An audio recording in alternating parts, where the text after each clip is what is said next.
Hi, Deepa Rani Shekar from Transform Life Programs. Love and light. Friends, where do you find divinity? What is the divine to you? Do you find it in the temples, churches, mosques, gurudwaras, synagogues, or some other religious place?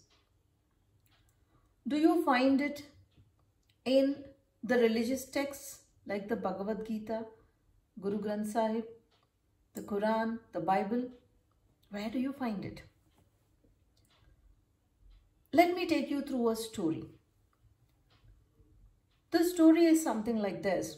There was a very rich merchant. He wanted an idol, a beautiful Krishna idol of a particular specificity carved in wood. And in the town, there was a very famous person, a sculptor who made idols out of wood. And his speciality was Krishna idols. Then what would stop the merchant? He had all the money and he had a desire to have a very beautiful specific kind of Krishna idol in his house. And the sculptor had the passion to make the sculpture. And his speciality was making Krishna idols, carving beautiful Krishna idols. So the merchant asked the sculptor to make a beautiful idol of Krishna in a kind of specific form. The sculptor agreed, but he looked up everywhere to find a particular kind of wood to make the idol that the merchant had asked. Unfortunately, the sculptor couldn't find this specific kind of wood.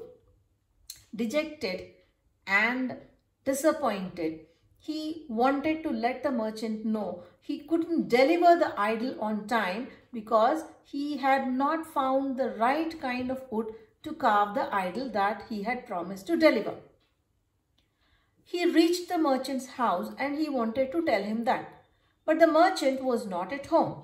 His wife told him to wait while the merchant would come in some time. And as the sculptor sat in the merchant's house and the merchant's wife had gone and nobody else was there where he was seated, he started looking around. He caught sight of a wooden log lying in the courtyard of the merchant. So he went up, looked up the wooden log and came back and asked the merchant's wife if he could take that wooden log. The merchant's wife said, "Oh, that. We have been asking the servants to move it out from there. For some reason, they have not done it. How irresponsible of them." The merchant's wife was ashamed that the log was there, spoiling the beauty of the garden there. The sculptor said, "I'm glad they didn't dispose it off. Ma'am, can I take this?" And he said, "I thought I might be delayed in giving the idol as promised, but now I think I will give it as promised on time." And he went away with the log. And after whatever time that was required to carve the idol, he was very passionate. If you're very passionate about your work, it's a pleasure to work. There's no stress, there's no pressure.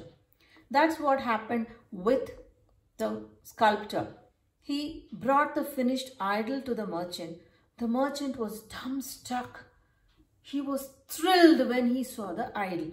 And he said, "My dear friend, the idol is so much more beautiful than I expected it would be. It's notches above my expectation.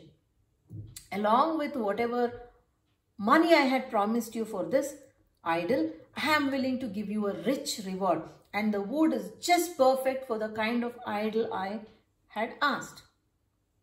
The carpenter was beaming with pride and joy and he told, "Do you know where I got this wood from?" And he told the whole story of how he asked his wife, the merchant's wife, to take that log of wood and how she was more than happy to have it off the premises. The merchant and his wife were surprised. That log of wood which lay there all the time and which we were so angry about, is that what has turned into this beautiful Krishna idol? And the sculptor said, "Yes, the Krishna was always there except that there was extra wood around and you couldn't see the beauty of Krishna. All that I did was chisel out the unwanted parts and just polish it a bit, and here you have the Krishna you asked for, the idol that you asked for. So friends, where is the divinity? It's very much inside us. Have we attached so much of unwanted wood that we are not able to see the divinity within us, and we are seeking it everywhere else? Is that what is happening? Yeah. Why are we not able to understand the church, the temple, the mosque, whatever religious place that came out into existence were kind of power centers? They were kind of power centers, and they wanted to make people believe in a certain way. Yeah, beliefs are fine, but they do change with time. But are our religious places changing with time? You might tell me, no, they now use mics instead of screaming. They now use electric lamps and lights to light up the place instead of the oil lamps. They have the electric drum, all that is fine. But internally, intrinsically, have they changed along with the time? We have changed, we go back and forth. How good is that? And the Atma and Paramatma, it's very much within us. Why are we failing to realize this? Let me give you another analogy. As a friend of mine stood sipping tea in a tea stall, an old woman came, asked for a tea packet worth 20 rupees and gave a 100 rupee note. The shopkeeper took the note of 100, gave her the tea packet and gave her a 50 rupee note or 20 rupee note and a 10 rupee note. The 20 rupee note was soiled and oiled. The woman gave it back to the shopkeeper and said, "Can I have another note? I don't want to have this." The shopkeeper looked at it and said, "Oh my God, see how soiled and oiled a note somebody has given me." He put it back in his drawer and gave her a different note which was much fresher, crispier than the one he put it back, the one which was soiled and oiled. Now, because it was oiled and soiled, did the note lose its value of 20 rupees, the currency value? Did it lose its value? No. The woman failed to see the value of the note because she wanted something fresh and crisp. Friends, every note when it comes out of the RBI from the mint, it is very, very fresh and crisp. With usage, it gets soiled, oiled and all that, crumpled sometimes. But does it lose its value? No, right? The woman failed to see the value of the note because of its appearance, whereas the shopkeeper, despite its appearance, knew the value of the note. So are we missing to see the value of divinity just because we are not visiting places of religious worship? Are we doing that? We have to remember, despite invaders breaking lot of temples in India, it did not break the faith of the followers. Despite people breaking, the invaders, I should rather say, invaders breaking up temples, it did not break the faith of the religion. It did not affect the fabric of the religion. I'm sure you will agree. However, the fabric of faith got damaged when the culture, the root that held people's faith was damaged.